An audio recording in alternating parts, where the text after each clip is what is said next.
नमस्कार, आप देख रहे हैं बिग बाइट लाइव और आपके साथ में विजेंद्र सोलंकी। सरप्राइज, क्या वाकई में मोदी सरकार के साथ ये शब्द जुड़ गया है?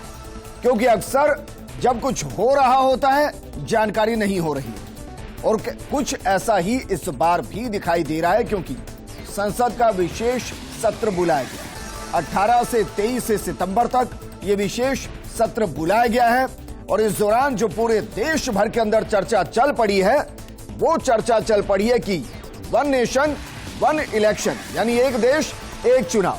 लेकिन सवाल यह है कि क्या वाकई में मुमकिन है? इस पर बहस करें उससे पहले आपको ये बताते हैं कि प्रधानमंत्री मोदी कब कब एक देश एक चुनाव पर बयान दे चुके हैं। याद कीजिए, जुलाई 2018, संसाधनों की कमी जो है, कम बर्बादी होगी और एक देश एक चुनाव से जो सहकारी संघवाद की भावना है वो मजबूत होगी, लोगों का वक्त बचेगा, विस्तार के साथ विकास हो पाएगा। 15 अगस्त 2019 लाल किले से कहा गया था पूरे भारत में एक साथ चुनाव कराना बेहतर कदम होगा। तो क्या उस तरफ हम बढ़ रहे हैं? एक और तारीख 26 नवंबर 2020 सिर्फ चर्चा का विषय नहीं बल्कि भारत की जरूरत है। क्या? One nation one election. इसके बाद जनवरी 2022, फैसला जरूरी है, चुनाव के चक्र से विकास कार्यों पर असर होता है क्योंकि आचार संहिता लगती है। तो क्या एक बार फिर से हम इस बहस पर आगे बढ़ रहे हैं? इसमें कितना वक्त लगेगा? बहरहाल इस वक्त आपको यह भी बताते हैं कि एक देश एक पॉलिसी वर्तमान में देश में कौन कौन सी चल रही है। वन नेशन वन इलेक्शन, इसको लेकर कमेटी गठित कर दी गई है। इसके अलावा one nation one tax GST के तौर पर देश में लागू है। One nation one ID card Aadhaar देश में लागू है। One nation one law UCC पर सुझाव मांगे गए हैं। One nation one health card यानी कि आभा कार्ड देश में लागू है। One nation one voter list, law commission का इसको समर्थन है।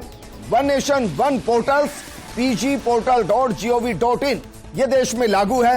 One nation one ration card, 20 crore लोगों को इसका फायदा मिलेगा और असम वो प्रदेश बन भी चुका है जहां one nation one ration card चल रहा है। लेकिन विशेष सत्र बुलाया गया है, तो देश में इससे पहले विशेष सत्र किन किन परिस्थितियों में बुला लिए गए, इसको भी एक बार देख लेते हैं। विशेष सत्र में जो संभावनाएं हैं, सबसे पहले यह समझिए क्या क्या संभावनाएं हैं। पहली संभावना है कि महिलाओं के लिए संसद में 1/3 सीट हो सकती है। क्या वाकई में मास्टर स्ट्रोक खेला जाएगा? नए संसद भवन में शिफ्टिंग हो सकती है क्योंकि 18 या 19 सितंबर को गणेश चतुर्थी है और भगवान गणेश को प्रथम पूज्य के तौर पर हमेशा शुभ माना गया हिंदू धर्म के मुताबिक। तो क्या उस दिन नई संसद भवन में प्रवेश किया जाएगा? यूसीसी बिल पेश हो सकता है क्योंकि लो कमीशन से और वैसे भी सजेशन इस पर मांगे गए हैं। लोकसभा विधानसभा चुनाव साथ करने का बिल आ सकता है, यानी कि वन नेशन वन इलेक्शन। और आरक्षण पर प्रावधान संभव है क्योंकि रोहिणी आयोग अपनी रिपोर्ट 1 अगस्त को सौंप चुका है। तो क्या आरक्षण का मुद्दा गरमाते हुए इस पर कानून बना दिया जाएगा? ये तमाम संभावनाएं हैं।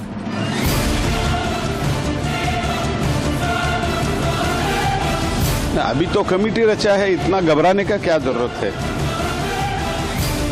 अब ये राजनीति क्या खेल खेलना चाहते हैं ये तो मालूम पड़ेगा टाइम आने पर।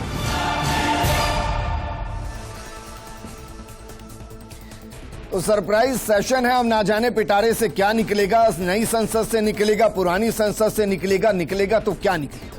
इस मुद्दे पर बात करने के लिए हमारे साथ मौजूद हैं पीसीसी महासचिव आरसी चौधरी जी, बीजेपी नेता जितेंद्र श्रीमाली जी, आम आदमी पार्टी के नेता देवेंद्र यादव जी। हमारे साथ मौजूद हैं वरिष्ठ अधिवक्ता एके जैन साहब और विषय विशेषज्ञ एके सिंह साहब। जितेंद्र श्रीमाली जी, शुरुआत आपके साथ सर, जरा बताइए इस सरप्राइज में क्या कुछ निकलने वाला है? देखिए विजेंद्र जी, पहले तो मैं आपको एक जानकारी दे दूं इस बारे में कि ये जो वन नेशन और वन इलेक्शन का जो बात है, ये अपने देश के अंदर कोई पहली बार नहीं हुआ है।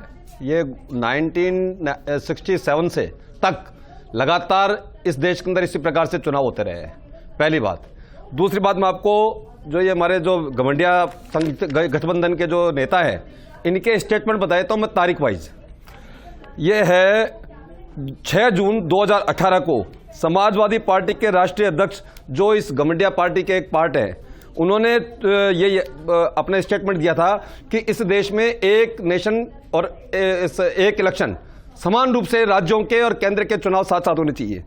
14 अगस्त 2018 को बिहार के मुख्यमंत्री नीतीश कुमार ने और शिवसेना के प्रमुख उद्धव ठाकरे ने भी वन नेशन वन इलेक्शन के बारे में अपने स्टेटमेंट दिए। यानी ये सब लोग, अधिकांश पार्टियां इस बात पे सहमत रही है कि इस देश के अंदर समान रूप से, क्योंकि बार बार आचार संहिता का बोझ होता है, बार बार इलेक्शनों के माहौल से देश को गुजरना पड़ता है, अननेसेसरी जनता पर टैक्स लगते हैं, इन सब चीजों से दूर निजात पाने के लिए और देश विश्व में हमको 3 प्रमुख जो राष्ट्र है उनमें अगर अपने को शामिल होना है तो इस प्रकार की जो स्थितियां हैं उन देश में उन चीजों का सुधार होना की अब आवश्यकता है। अब मैं एक बात और कह दूं आपको कि ये जो समस्याएं आ रही है, ये जो बार बार बात आ रही है कि साहब ये तो बड़ा अनर्थ हो जाएगा और जो विपक्षी पार्टी बड़ी नहीं, मतलब मैं ये मानूं जितेंद्र श्रीमाली जी, मैंने बहुत बेसिक सवाल किया था कि भाई सरप्राइज क्या होगा। जिस तरीके से आप आंकड़े बता रहे हैं, जिस तरीके से आप बयान बता रहे हैं, मैं आपकी तरफ से प्रदेश को कंफर्म कर दूं कि भाई इस सत्र के अंदर one nation one election bill ही आ रहा है। देखिए मेरी बात मैं कंफर्म कर दूं सर, मेरी बात सुनिए। वहां पर लोकसभा के अंदर और राज्यसभा के अंदर किस विषय को लेकर के ये तो समय आने पे बताए गए, परंतु आज जब आपने वन इलेक्शन वन नेशन की बात कर रहे हैं तो मैं उसके ऊपर अपनी बात मैंने तो 5 विकल्प दिए हैं सर, और मैं नहीं कर रहा हूं, इसलिए मैंने प्रोग्राम को नाम भी सरप्राइज सेशन दिया है सर। मैंने सरप्राइज सेशन नाम दिया है, मैंने बताया है कि क्या क्या हो चुका है और क्या क्या हो सकता है। मैं उन सारे विषयों के ऊपर अपन बात कर लेते हैं कि जिन जो संभावनाएं आप बता रहे हैं उन सारे विषयों के ऊपर ही अपन डिबेट कर लेते हैं कि इन संभावनाओं के ऊपर विपक्षियों को इन सब के ऊपर क्यों आपत्ति है। क्योंकि मैं आपको बता देता हूं कि ये जो गठबंधन हुआ है इसके बेसिक इसमें क्या है, ये सारा गठबंधन है नेशनल लेवल के ऊपर, राज्यों के अंदर इनका आपस में कोई गठबंधन। ये जो आम आदमी पार्टी के भी थोड़ी देर में देखना आप, ये जब राज्य के ऊपर चुनाव के ऊपर बोलेंगे तो कांग्रेस को गाली देते हुए बोलेंगे, और जब ये नेशनल के ऊपर बात करेंगे तो ये देश के ऊपर साहब हम तो सब एक है, वोटों का बंटवारा हो जाता है, वोटों का बंटवारा नहीं हो। अरे सर मैं आपसे ये पूछ रहा हूं कि भाई सरप्राइज सेशन के अंदर क्या होगा। ये बहस तो नहीं होगी कि भाई जो गठबंधन है उससे कैसे निपटना है, किसी बिल पर बहस होगी ना। मैं वही बिल कौन सा होगा? मैं वही कह रहा हूं, ये इनका जो विरोध करने का कारण है। कल तक तो सब लोग इस बात पे सहमत थे कि हाँ इस देश के अंदर एक नेशन और एक कानून होना चाहिए, एक इलेक्शन होना चाहिए, परंतु आज इनके पेट में दर्द क्यों हो रहा है उसका कारण है आरसी चौधरी जी, क्योंकि तात्कालिक मैं व्यक्तिगत तौर पर नहीं जानता सर कि भाई कौन सा बिल आएगा या क्या होगा, सिर्फ अजम्पशंस हैं क्योंकि सरप्राइज सेशन होने वाला है। तो फिर इस तरीके के बयान क्यों आने शुरू हुए कि भाई अभी महंगाई से लड़ो, बेरोजगारी से लड़ो, देश वन नेशन वन इलेक्शन के लिए अभी से तैयार नहीं है, ऐसा क्यों? विजेंद्र, मैं कहना चाहूंगा कि निश्चित रूप से आपने जिक्र किया कि सरप्राइज सेशन, वो सत्र जो आप अतिशीघ्र बुलाने जा रहे हैं उसका कोई एजेंडा नहीं है। देश के अंदर ऐसी आपात क्या स्थिति है जिसमें आप सरप्राइज सेशन बुलाने जा रहे हैं। इसमें सबसे महत्वपूर्ण यह है कि चुनावी आगाज सर पे खड़ा है। 5 राज्यों के चुनाव होने जा रहे हैं। संघ ने ये नकार चुके हैं कि प्रधानमंत्री मोदी के नाम पे वोट मिलने वाला नहीं है। मई 2018 से लेकर मई 2023 के बीच में 31 राज्यों में चुनाव है, जहां पे भारतीय जनता पार्टी की 21 राज्यों में सरकारें थी, आज घट के 6 राज्यों में रह गई। आज लगातार केंद्र सरकार पे, चाहे राज्यों के अंदर कानून व्यवस्था को लेके हो, चाहे राष्ट्रीय सरहदों पे चीन के आक्रमण को लेके हो, चाहे महिलाओं पे अत्याचार के लेके हो, किसान के मुद्दे को लेके हो, महंगाई को लेके हो, इन जवाबदेही से बचने के लिए आरसी चौधरी जी, मैंने सवाल ये किया कि भाई अभी आपको भी नहीं पता ना, आपने कहा कि ये तो सरप्राइज सेशन है, तो वन नेशन वन इलेक्शन पर पहले तो ये बताइए कांग्रेस समर्थन में है या नहीं है? विजेंद्र देख, मैंने आपको व्यवधान नहीं डाला, आपके जो पैनलिस्ट हैं उनको। अरे सर मैंने उनको रोक दिया है, मैंने उनको रोक दिया। आप मुझे बताइए वन नेशन वन इलेक्शन पर कानून व्यवस्था की स्थिति खराब है, इसलिए मैंने एक मिनट जितेंद्र शर्मा जी, एक मिनट आरसी चौधरी जी, वन नेशन वन इलेक्शन पर कांग्रेस समर्थन में है या नहीं, होना चाहिए नहीं होना चाहिए देश में? विजेंद्र, पहले तो मैं जो बात कहना चाह रहा था उस बात को पूरी कर देता हूं, उसके बाद में आपकी बात को जवाब देता हूं। जब केंद्र सरकार को इसी संसद के अंदर प्रधानमंत्री जी को बार बार अपील किया जा रहा था, बार बार बुलाया जा रहा था, बार बार उनसे निवेदन किया जा रहा था, तब वो भग रहे थे इसी देश की संसद से। आज वो उस संसद के अंदर आके और विशेष सत्र बुलाना चाहते हैं, तो ये देश की जनता है वो उत्सुकता को जानना चाहती है। जब प्रधानमंत्री बोल रहे थे वॉकआउट किसने किया था? विजेंद्र मैं कहना चाहूंगा कि उस जब संसद के अंदर प्रधानमंत्री जी बोल रहे थे 2 घंटे 13 मिनट तक जो उनसे जवाब चाहा गया था, 2 घंटे 13 मिनट तक विपक्ष को लगातार गालियां दे रहे थे। जनता के जो जनादेश के माध्यम से विपक्ष में बैठे उन्हें वो कोस रहे थे, अपनी जवाबदेही से भग रहे थे। और आप कह रहे हैं वॉकआउट किसने किया? जब हमने प्रश्न पूछे, जब बार बार मांग कर रहे थे तो आगे प्रधानमंत्री को उन पर चर्चा करनी चाहिए। संसद की प्रोसीडिंग आप भी जानते हैं और मैं भी जानता हूं, कोई टाइम बाउंडेशन तो था नहीं। अब आप कह रहे हैं कि कौन तोड़ रहा था? तो 2 घंटे 13 मिनट तक कौन देश के मुद्दों से इतर चर्चा कर रहा था, ये भी देश ने देखा। तो कौन उन मुद्दों से दूर जा रहा था, ये सबने देखा। ठीक है, मतलब वॉकआउट तो किया ही था ना, ये तो सच है सर। नहीं, अब मैं ये पूछ रहा हूं कि भाई one nation one election, one nation one election, one nation one election पर कांग्रेस का स्टैंड क्या है? समर्थन में है, विरोध में? देश में होना चाहिए, नहीं होना चाहिए? विजेंद्र मैं कहना चाहूंगा कि वन नेशन वन इलेक्शन एक कोई जुमला नहीं है। ये आपके मीडिया के द्वारा लोगों के मुद्दों से ध्यान भटकाने के लिए ट्रायल हो सकती है, लेकिन वन नेशन वन इलेक्शन करने के लिए इससे पहले जो 2018 के अंदर लॉ कमीशन ने कहा था कि कम से कम न्यूनतम मिनिमम संविधान के अंदर 5 संशोधन करने पड़ेंगे। इसके अंदर है सदनों की अवधि, जिसको लेकर अनुच्छेद 83 है। लोकसभा भंग करने के लिए संविधान का अनुच्छेद 85 है। राज्य विधानमंडलों की जो अवधि है उसका संविधान का अनुच्छेद 1972 है। राज्यों के विधानमंडलों के विघटन को लेकर जो संविधान का अनुच्छेद 174 है और राष्ट्रपति शासन 356 है। ये विधि आयोग ने कहा है और ये किसी एक व्यक्ति और एक पार्टी का नहीं है। जैन साहब बताइए, क्या इन 5 संशोधन को 5 दिन के सत्र में कर एक नया कानून लाया जा सकता है? एक है जैन साहब, एक है जैन साहब, 1 मिनट सर, एक है जैन साहब। जैसा कि आपने चौधरी जी ने बताया, ये सही है।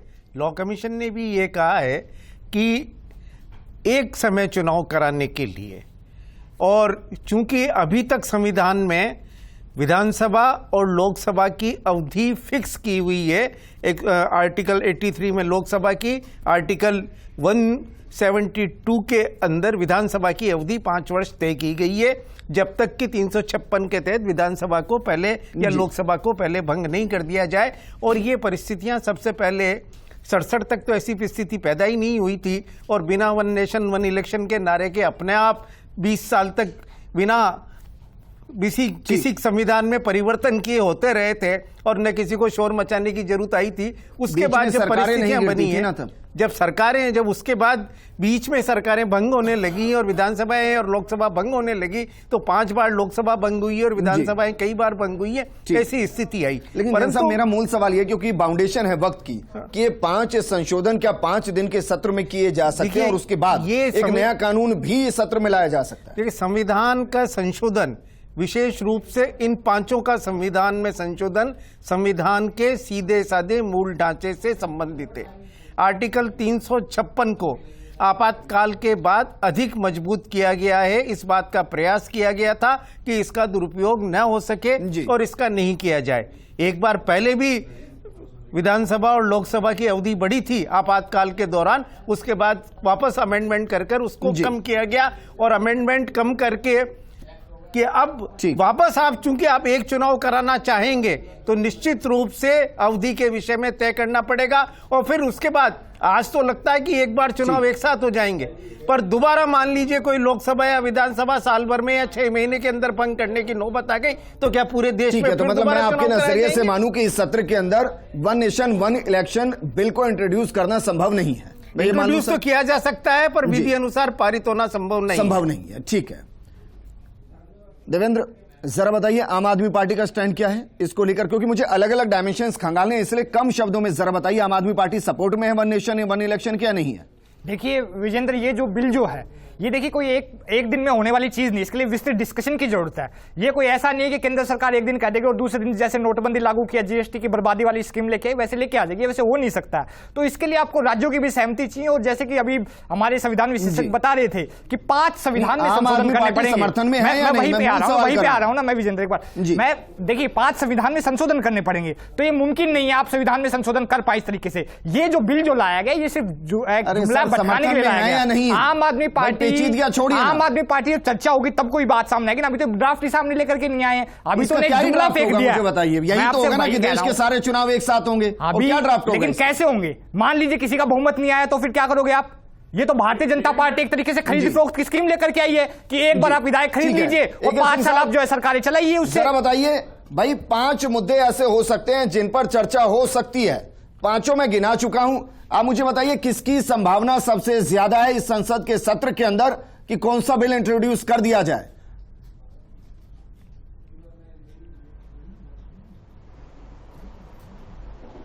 AK सिंह साहब। जी नमस्कार आपको, मेरे को पैनलिस्ट को और जी आपके श्रोताओं को, मतलब दर्शकों को। ठीक है सर। देखिए, मैं सबसे पहले उससे स्टार्ट करना चाहूंगा जिसके बारे में मेरे पूर्व के 2 को पैनलिस्ट ने बात की है, कॉन्स्टिट्यूशनल अमेंडमेंट के बारे में, कि ये संभव नहीं है।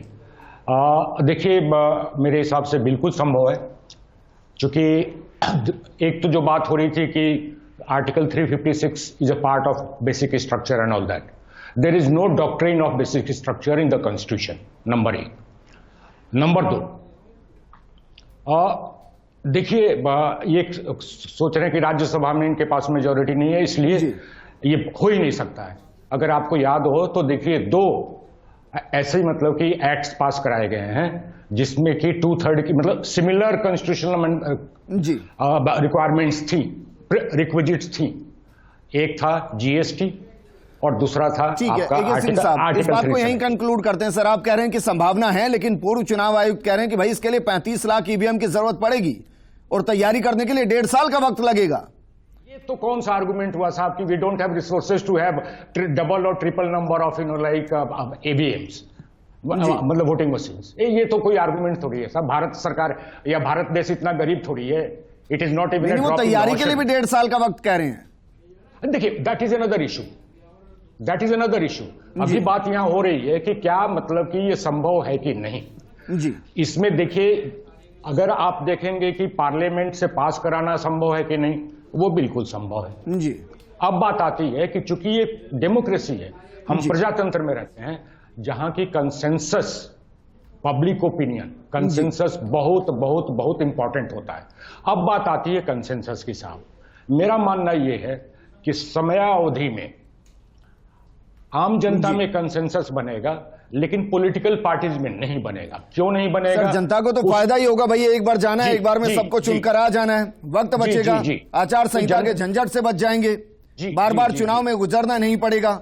50 चीजें हैं जो जनता को फायदा होगा। लेकिन सर, जो मैं 5 चीजें कह रहा हूं, आप उनमें से किसकी प्रोबेबिलिटी सबसे ज्यादा मान रहे हैं? भाई, महिलाओं को 180 सीट अतिरिक्त दे दी जाए जब तक कि लोकसभा की सीटों को बढ़ाया ना जाए। इस बार यह संभावना है कि 18 लाख से ज्यादा जहां वोटर हैं वहां 2-2 सांसद हो जाएं, एक महिला रिजर्व और एक जो सामान्य लड़ता आ रहा है वो, या UCC की संभावना है? मैं इस पे टिप्पणी करूंगा, लेकिन जरा पहले वाली जो बात है उसे मुझे खत्म कर लेने दीजिए। जी। जो मैं कह रहा था कि कंसेंसस की बात जो है प्रजातंत्र में, तो आम जनता के बीच में तो मुझे पूरी उम्मीद है कि एक अच्छा कंसेंसस बन जाएगा 2 महीने, 4 महीने, 6 महीने में, साल भर में। जहां तक पॉलिटिकल पार्टीज का है, बिल्कुल असंभव है। जब हमारे भारत की पॉलिटिकल पार्टी आज की डेट में इतने बड़े बड़े मुद्दों पे एक साथ मतलब कि कंसेंसस नहीं बन सकती, और इतने रिडिकुलस मुद्दों पे। ठीक है। AK सिंह साहब, मैं माफी के साथ इसलिए मैं आपको रोक रहा हूं सर, क्योंकि मेरा प्रोग्राम आज सरप्राइज सेशन है। अगर 1 नेशन 1 इलेक्शन होता तो मैं विस्तार से बातचीत करता सर। मैं सिर्फ वो डायमेंशन खंगालना चाह रहा हूं कि भाई इस सरप्राइज सेशन में सरप्राइज क्या हो सकता है। जी, वो क्या हो सकता है? देखिए, एक तो आपने जो बात बताई है, वो जो OBC से रिलेटेड जो रिकमेंडेशंस आए हैं जी, तो रोहिणी आयोग तो उसकी मुझे लगती है कि पूर्ण संभावना है। ठीक है। और दूसरा, ये जो विमेन रिजर्वेशन जो है उसकी ये दूसरी प्रोबेबिलिटी मुझे ये लगती है। बाकी तो आप मोदी जी को जानते हैं, सरप्राइज ही देते हैं। ठीक है। AK जैन साहब, वो ये कह रहे हैं कि प्रोबेबिलिटी अगर देखें तो सबसे पहले तो है कि रोहिणी आयोग ने जो अपनी रिपोर्ट सबमिट की है उसको लागू किया जा सकता है। देखिए, साधारण कानून बनाने की जहाँ तक बात है, साधारण कानून, क्योंकि मूलतः आपने पहले मेरे से प्रश्न पूछा था कि क्या इतनी जल्दी इस बिना संविधान में संशोधन किए, या अब सबसे बड़ी बात, एक बात कही अभी जो पूर्व संविधान विशेषज्ञ आपने बताया उनको, कि बेसिक स्ट्रक्चर जैसी कोई चीज ही नहीं है। भारत की सुप्रीम कोर्ट के दिए हुए निर्णय बाध्यकारी कानून होते हैं, और सर्वोच्च न्याय की पूर्ण पीठ ने केशवानंद भारती के निर्णय में आज से 50 साल पहले ये सिद्धांत स्पष्ट प्रतिपादित किया है कि जो संविधान में संशोधन की पार्लियामेंट की शक्तियां हैं वो अनलिमिटेड और आर्बिटरी नहीं है। आपको बेसिक स्ट्रक्चर के अगेंस्ट कॉन्स्टिट्यूशन में अमेंडमेंट नहीं कर सकते। और उसी की लाइट में कई कॉन्स्टिट्यूशनल, आपको याद है ये जुडिशियल अकाउंटेबिलिटी कमेटी का जो कमीशन का जो बिल आया था उसको सारे राज्यों ने पारित किया था 2 और 1 मत से पार्लियामेंट ने पास किया था। सिर्फ एक वोट था, एक वोट एब्सेंटी था, इसके अलावा किसी ने नहीं किया था। उसके बावजूद भी सुप्रीम कोर्ट ने बेसिक स्ट्रक्चर के अगेंस्ट होने पर उसको स्ट्रक डाउन किया। इसलिए यह कहना कि बेसिक स्ट्रक्चर जैसी कोई चीज नहीं है, ये अपने आप में हास्यास्पद है और ये अपने आप में गलत है। ठीक है सर, अब मेरे दूसरे सवाल का जवाब दीजिए सर। दूसरा सवाल यह था कि रोहिणी आयोग ने रिपोर्ट सबमिट की है, क्या आरक्षण को इस सत्र में इंट्रोड्यूस करके उस पर एक कानून आ सकता है या यूसीसी को लागू करने की दिशा में आगे बढ़ सकते हैं? देखिए, यूसीसी, महिला आरक्षण और ओबीसी आरक्षण, रोहिणी आयोग की रिपोर्ट, ये तीनों ऐसे मुद्दे हैं जिनके लिए संविधान संशोधन की आवश्यकता नहीं है और इस विषय में निश्चित रूप से विचार किया भी जा सकता है, कानून बनाया भी जा सकता है, कानून लागू भी किया, और 5 दिन के सत्र में उसको आराम से किया जाए। ये एक दिन, जहां एक दिन में 120 विधेयक पारित हो जाते हैं तो वहां 5 दिन के सत्र में 3 विधेयक कोई बहुत बड़ी बात नहीं है डिस्कशन। ठीक है, अब बताइए जितेंद्र श्रीमाली जी, मैं अपने विशेषज्ञों के आधार पर यह कह सकता हूं कि भाई 1 नेशन 1 इलेक्शन पर हो सकता है बातचीत हो जाए, लेकिन कोई कानून आ जाए या इसके आधार पर 2024 का चुनाव हो जाए, उसको लेकर अभी कंफ्यूजन है। लेकिन वो ये कह रहे हैं कि या तो यूसीसी हो सकता है या 180 सीटों पर महिलाओं को चुनाव लड़ने के लिए कहा जा सकता है या फिर आरक्षण के ऊपर एक कानून आ सकता है रोहिणी आयोग की रिकमेंडेशन के आधार पर। इन तीनों में से बताइए क्या हो सकता है? देखिए, ये बात सही है कि ये सारी संभावनाएं हो सकती है, क्योंकि किसी प्रकार का अभी तक ऐसी कोई जानकारी राज्य सरकार, प्रदेश के, केंद्र की सरकार की तरफ से नहीं है कि इस विषय को लेकर के और ये सत्र बुलाया गया है। तो ये इन सब, अच्छा, विपक्ष को ये जानकारी कब देंगे आप? जब वो सत्र के अंदर एंट्री करेंगे? ये तो सरकार कि भाई साहब हम ये लेकर आ रहे हैं, जब हमने इसलिए आपको नहीं बताया कि कहीं गलती से आप तैयारी ना कर लें। सरकार का प्रवक्ता नहीं भूपेंद्र जी, मैं बीजेपी का प्रवक्ता हूं। तो जैसे अच्छा, ये नई चीज पता चली। मैं बीजेपी की तरफ से प्रवक्ता हूं, मैं को राज्य सरकार की तरफ से मैं स्टेटमेंट नहीं दे रहा हूं। तो व्यक्तिगत तौर पर सवाल ही नहीं करने चाहिए कि भाई सरकार क्या कर रही है, गलत तो नहीं? क्या कह रहे? फिर तो मुझे सवाल ही नहीं करने चाहिए कि सरकार ने क्या कर रही है। बिल्कुल, आपने बीजेपी के ना, तो मैं बता रहा हूं ना आपको कि 1 नेशन 1 और ये सारी संभावनाएं जो आपने बताई है, बिल्कुल ये सारी संभावनाएं हैं कि तो सर मैं व्यक्तिगत तौर पर मैं मंच से कह रहा हूं कि भाई मैंने जो डिबेट बुलाई थी वो सरप्राइज सेशन को लेकर बुलाई थी, और जो पैनलिस्ट को सैंक्शन करते हैं किसी भी चैनल के लिए वो इस चीज का ध्यान रखें कि आपको पार्टी का नेता भेजना है या फिर सरकार का प्रतिनिधित्व भेजना है। क्योंकि सवाल किससे करें भाई? अब आपने इनको भेज दिया, इनसे हम सवाल करने की स्थिति में नहीं है। आप केंद्र सरकार के नाते आप कह रहे हैं कि बताइए प्रधानमंत्री, देखिए मेरी बात सुनिए, ये जो सारी संभावनाएं आपने बताई है, ये सारी संभावनाएं मैं इस डिबेट में किससे सवाल करूं कि क्यों नहीं बताया जा रहा कि क्या लाने वाले हैं? क्या इसलिए कि विपक्ष तैयारी ना कर सके? जितेंद्र जी, आप विषय को मत भटकाइए, आप बिल्कुल विषय पे रहिए। बिल्कुल क्लियर कट बात है, ये सारी संभावनाएं, देखिए ये सारी संभावनाएं, मैं आपको नहीं जाएगा कि कौन सा बिल लेकर आ रहे हैं तो विपक्ष तैयारी क्या करेगा? क्या कह रहे हैं जी? ये तो सही है कि 1 नेशन 1 जुमलेबाज है, और वो जो 1 जुमलेबाज है जब मन आएगा तब जुमले फेंकेंगे, इसलिए उसमें तो क्या बहस की जा सकती है। अगर उनकी मंशा सही हो तो वो सार्वजनिक पटल पे होती और बातें सामने होती और सदन के अंदर चर्चा की जाती, क्योंकि संसद है वो कोई आपके अधिनायकवाद के लिए नहीं, जनता की आवाज के लिए, चाहे वहां पे एक भी असहमति की आवाज है, स्टेक होल्डर्स हैं उनकी आवाज के लिए है। लेकिन अगर कोई कर रहे हैं तो ये पूरा देश देख रहा है, लेकिन जवाबदेही से कोई भी नेता ठीक है। AK सिंह साहब, जरा मुझे एक लाइन में क्लियर कीजिए कि जब इस तरीके का सत्र बुलाया जाता है तो बिजनेस कमेटी बताती तो है ना कि क्या करना है? वो कितने दिन पहले बताया जाता है विपक्ष को सर कि भाई इसलिए हम सत्र बुला रहे हैं? कोई प्रावधान नहीं है, मतलब कि टेबल का पार्लियामेंट के किसी भी house, let me complete. AK Singh ji विशेषज्ञ हैं, राजस्थान में विधानसभा का सत्र बुलाना होता है तो राज्यपाल मना कर देते हैं कि भाई ये नहीं कर सकते। ये कभी रक्षा विशेषज्ञ होते हैं, कभी संविधान विशेषज्ञ होते हैं और कभी मोदी जी के अल्फाजों से कांग्रेस के हिसाब से थोड़ा चलेगा। कोई बात सुन तो लेते हैं ना आरसी। कांग्रेस के अगर पक्ष में नहीं है तो संविधान के खिलाफ हो गया, संविधान के खिलाफ हो गया। अगर कांग्रेस के सहमत नहीं है, एक मिनट थोड़ा सा इसको आगे बढ़िए। साहब क्या आप मेरे सवाल का जवाब दे सकते हैं? कोई ऐसा नियम है सर जिसमें बताया जा सके कि भाई हम ये सत्र ला रहे हैं, क्यों ला रहे हैं, ये विपक्ष को बताया जा सके? एक एजेंट साहब, एक एजेंट साहब, एक मिनट सर, एक मिनट। अरे सर आपके भी फायदे आपके भी फायदे में जवाब जाएगा। जितेंद्र श्रीमाली जी, एक मिनट सर। प्रधानमंत्री जी बोले नहीं। अरे सर आप पार्टी से हैं, पता नहीं है। जितेंद्र श्रीमाली जी आप भूल गए सर, आप पार्टी की तरफ से प्रतिनिधित्व कर रहे हैं, मैं उसी के नाते बोल रहा हूं, मैं उसी के नाते बोल रहा हूं, मैं पार्टी के नाते ही बोल रहा हूं। सवाल मैं नहीं कर रहा हूं, आप इस प्रकार से गलत एलिगेशन मीडिया के सामने नहीं लगाए, सवाल नहीं कर रहा हूं, मीडिया के सामने गलत एलिगेशन नहीं लगाए। और अगर बोलेंगे तो मैं खिलाफ कोई बोलूंगा। ऐसा प्रावधान है या नहीं कि जिसमें ये बताया जा सके कि भाई हम सेशन लेकर आ रहे हैं, विपक्ष के नेताओं को, विपक्ष की पार्टियों को बताया जाए कि हम इस मुद्दे को लेकर सेशन ला रहे हैं? देखिए या नहीं, एक मिनट सर प्लीज, एक मिनट देखिए साहब।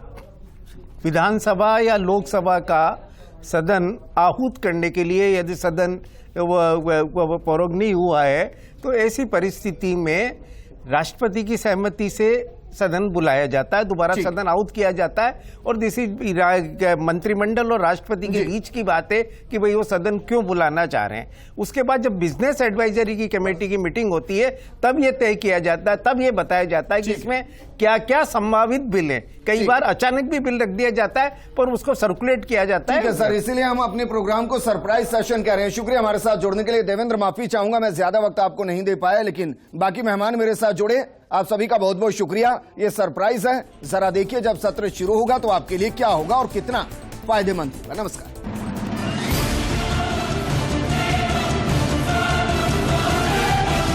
अभी तो कमेटी रचा है, इतना घबराने का क्या जरूरत है? अब ये राजनीति क्या खेल खेलना चाहते हैं ये तो मालूम पड़ेगा टाइम आने पर।